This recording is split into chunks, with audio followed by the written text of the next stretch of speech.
Ed ora premio Mediterraneo Diplomazia a Serge Tell.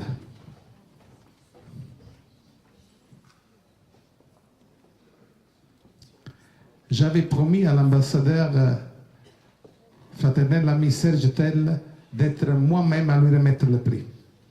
Il est venu ici dans son journée de soleil et je lui ai annoncé ça. Serge, quelques mots. Bien, merci beaucoup. Merci Michele, merci à la Fondation. C'est évidemment un très grand honneur, un très grand plaisir aussi d'être ici et de recevoir ce prix, ce totem de la paix qui a distingué énormément de gens avant moi et qui le fera après moi.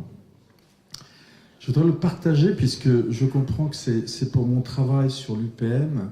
Je voudrais le partager avec nos amis égyptiens, sans qui ces institutions n'auraient pas existé, avec tous les ambassadeurs de l'Union pour la Méditerranée qui ont travaillé à la mise en place de ces institutions, et évidemment à tous ceux qui, avant nous, comme Gabriele, depuis le processus de Barcelone, ont commencé à réfléchir aux conditions d'un rapprochement de rives de la Méditerranée.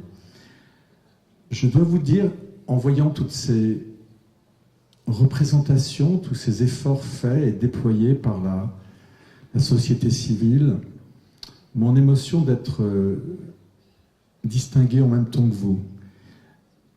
Notre travail en tant que diplomate est évidemment d'une autre nature, mais il est tout aussi difficile. Et il m'est arrivé très souvent d'avoir le sentiment qu'avait cet astronome d'Apollo 14, qui était parti faire le tour de la Lune dans des conditions périlleuses et qui, en arrivant sur le sol, alors qu'il avait réussi à sauver son expédition, quand on lui a demandé « Qu'est-ce que vous pensez de tout ça ?», il a dit « Je ne savais pas que c'était impossible, alors je l'ai fait ». Et souvent, avec l'Union pour la Méditerranée et mes collègues égyptiens, on se disait « On ne savait pas que c'était impossible, et c'est pour ça qu'on a réussi à la faire ». Je ne voudrais pas que ce qu'on a fait, notamment pour le père Paolo, comme pour la mémoire de Simone Camilli, redevienne impossible de nouveau.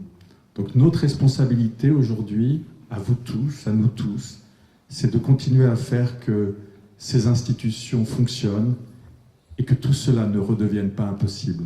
Merci beaucoup.